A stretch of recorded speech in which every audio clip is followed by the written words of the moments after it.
So we're going to do a little video to sort of explain how to swap your stem or change your handlebars. If, say, you're on your bike and you feel all bunched up, you need to get a little longer, you can replace this quill stem with a longer one, or a shorter one, or one that more positive rise that sticks up, so you get up higher. You can also swap your bars out. These are the drop style handlebars. You can swap these out like a flat bar, like a BMX bar, or even a cruiser bar.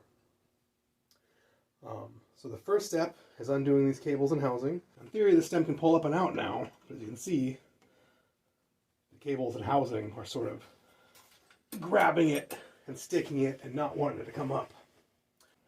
Just loosen these up.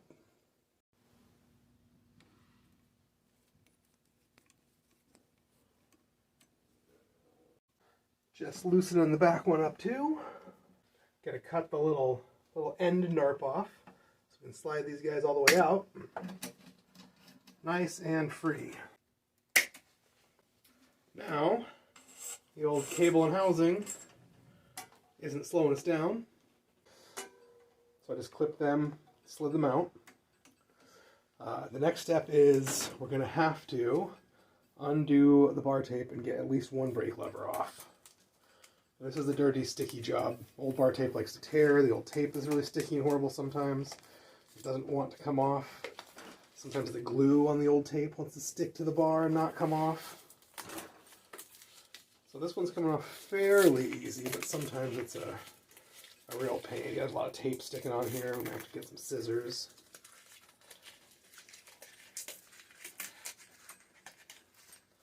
Diacomp housing with red foil letters. I've never seen that before. It's really cool. Really been lucking out on these project bikes. They're getting some very original, very good shape old bikes out of people's garages that haven't been ridden in 10 or 20 years. And usually, I'm used to working on bikes that have never really gone out of service and have been being ridden and commuted on and sold to somebody else to be ridden and commuted on and built and rebuilt over and over and over again forever, because there's so many bike commuters here. So it's kind of rare for me to actually see like totally original stuff in unmolested shape. I've been getting a few bikes with original tires even, like original cables and housing, original brake pads. This bike has the original Sun Tour brake pads. So, did not do a lot of miles. You can tell by some of the stickers on it, they're maybe a decade old or so. So someone was riding this bike in the early mid-2000s, but never changed those brake pads, so this bike's probably pretty low miles. You can see the tape is, like I was saying, gets real tricky. It's just trying to tear and fall apart. And now it's back. Oh, there it goes again. And I've seen people cut the tape off. You can try to run scissors under there and scratch the bars up and do all that. It doesn't really matter because they'll be hidden under here. Most guys who take drop bars off take them off because they don't care about them when they're going to go flat bars or cruiser bars or a new wide cool bar and a new oversized modern-y stem or adapter, or they modernize their bikes. They don't really care about the old bars. The old bars are usually really narrow anyways. And that was the old style, so it'd be more arrow tucked. But nowadays, guys want their chests to be open, their shoulders to be back, so they're more comfortable and don't cramp and get more air. Back in the day, guys just tortured themselves. You see old videos of guys finishing races and they're literally like shaking and falling off their bikes and couldn't stand if they wanted to on their own. Alright, so we got the bar off. I just pulled the plug out. Sometimes you gotta prime out the screwdriver. Got the tape off. Now we just need to get the lever off. And the lever on this style is usually, I think this is the cool style. We have to go through the hole in the brake lever. Sometimes you go down and you can come in. Sometimes on modern ones are like off to the side over here. But this is cool. Sometimes you get the cable out of the way and sometimes you don't. Come with the Allen wrench and see if we can find. Come on, baby. And there it is. Fell in, found the bolt head. You usually have to get these pretty loose. You loosen them a little bit, they seem like they'll start moving, and then they get real tight again. Especially so much residue left on the bar. We might go so annoyingly loose that the hardware comes off and you gotta fight it to get it back on later.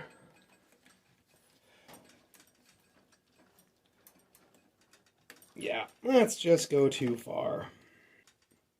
That's about as loose as this is gonna get, and it's still real tight. Wiggle and fight. Sometimes I'll tuck the bike up against my body. It's got the front wheel tucked up against my body, got my arm tucked in around the bar. Give me some extra leverage. It's like having a third hand. And I'm scratching the bar up just a little bit, and it's fine. Alright. I can do both sides, but really one is usually enough. So the stem also has a bolt. It's a hidden bolt on the bottom. Sometimes on the front. This one's on the bottom.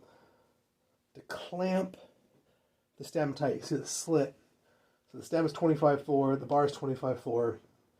You wiggle it in there and clamp it tight so the bar doesn't move or slip. So we have to loosen this guy up pretty good. If you want to make your life easier, you can really take this bolt all the way out. Wouldn't hurt, just don't lose it. We'll put it back in as soon as we get going. Luckily, Nitto makes bolts for most of their stuff. Now we'll see if it'll just kind of move out. Now if it's real tight, or won't move at all, or it's starting to scratch your bar, you can jam wedges in here. Nitto actually makes a few tools to stick in there. There's little pry bars to open it. You can use a screwdriver if you're careful, because you'll mangle this if you're not careful. So I'm going to carefully just sort of stick a screwdriver in there, and just I'm going to lift up a little bit, and it's going to pry the bottom part from the top part, just a little, and make it nice and loose. We can slide this bar right out. Sometimes I feel that the bar will not come out, but really you just got to find the right spot in the bend. It's like right here, will not come out, will not come out. But if you find the right spot, it will. Sometimes it's tricky on a bike because the rest of it wants to hit the frame or the... So sometimes, especially a time like now when we have the cable and housing off and there's nothing stopping us, loosen the stem, pull it all the way out,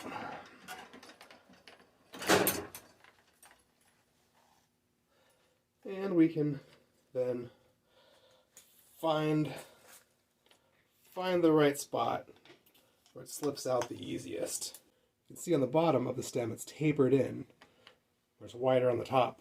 But the wide part to the outside bend, and the skinnier part to the inside bend, and fish things off. Let's put it back in for fun. Putting the clamp bolt back in, because if you leave hardware out, you will mix match it, forget where it goes, you'll lose it. It'll fall on the floor, drop into your pant leg, fall out while you're riding, disappear forever. You'll be like, oh, it's a nice stem, I'll just go get another bolt. It's easy to find. You're like, oh, it's a proprietary machine just for this weird part. And it's 20 bucks for a new bolt. You're like, what? So, try not to lose stuff. There, now the bar is out, and the stem is just in the bike by itself.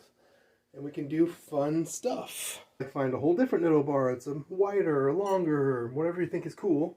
Fish it in. Or, what's actually cool, get like a flat bar. Fish it in, bolt it down. Now you can put flat bar brake levers on. And have your bike more upright or commutery. I like to put like kind of cruisery bars on usually. Or maybe some old just flat bars that just have a little bit of rise in them. Make it look a little more like a kid's bike or a BMX, or, you know, like a little more urban, a little more cafe cruiser, cafe racer. Another thing we can do in this situation is change the stem out. So here are a couple options. Like here's a stem that's quite a bit longer, in case you want to stop feeling so cramped up. Or you want to put cruiser back bars on. They bring you back like 6 inches. So you want to get your everything forward a few more inches. So you're not sitting all upright when you're holding your bar like this. You still want to be in a comfortable position. Another real popular option is a more uprighty stem. You can put in and moves your bars up a few inches. This is a more common type of quill stem, where it's got the wedge, where this one was more of a tapered cone. So the wedge does like the cone, but instead of expanding the metal from the inside and pushing it out to both sides, the wedge loosens up so it can be smaller, and as you tighten it, it wedges out. So the front and the back push against the inside of the fork to hold it in place. Whereas this Nitto is the less common cone style. So it is a tapered cone, and it's got slots in the stem, so as you tighten it, it comes up and pushes the actual stem out. 22.2, it's all normal size, cool stuff. And so these are 22.2, they're normal. There's some slightly smaller weird French stems and forks, and some weird BMX ones, some early mountain bike Schwinn stuff, it's all smaller. But most normal stuff's 22.2. So this will just drop right in. A few twists and it's going to push that wedge out. And bam, that stem is in. Now you can do the flat bar, the cruiser bars. I like a nice uprighty, longer stem for cruiser bars. So pretty easy to change out a bar and stem. So like here's one cool option, which is like a more uprighty stem. It's a little bit longer with some nice big sweepy back cruiser bars. Put some different brake levers on, some flat bar brake levers. You can leave the shifters down here, or you can move some shifters up here, just like we did on the Univega bike. I'll get a shot of that too. That's a cool option. Here's another option. It's basically the same thing, but it's doing the flat bar instead of the drop bar. Get you more flat and urban-y and fixed geary and cool and comfortable.